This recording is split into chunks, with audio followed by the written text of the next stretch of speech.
welcome to a preview for today's non-farm payrolls report out of the Bureau of Labour Statistics in the US. Of course, the most important release of the month, particularly as the Federal Reserve continue to follow the Evans rule, that is, using the labour market as an indicator for their monetary policy programme, particularly in regards to QE.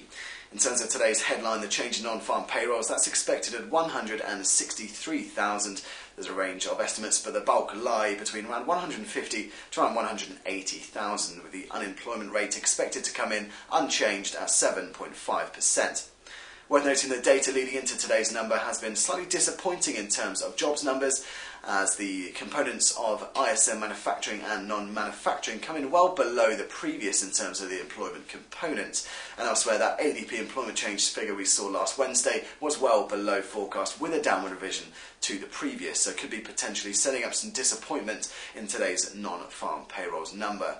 So of course the reaction likely to be very, very volatile, as it does encapsulate the QE programme of the world's most significant central bank, as they continue to buy $85 billion in securities every month in order to prop up the US economy.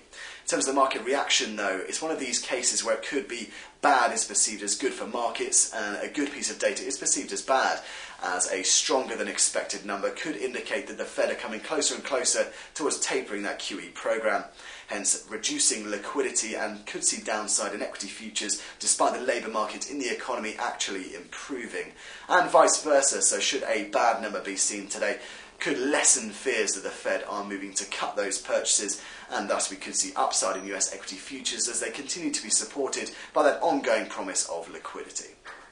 So that's due at 1:30 London time today, that's 7:30 in Chicago, which of course will bring you as soon as it hits the wires, as well as any other relevant commentary to your trading. But in the meantime, that's all from me. Good luck with the release and have a fantastic rest of the day.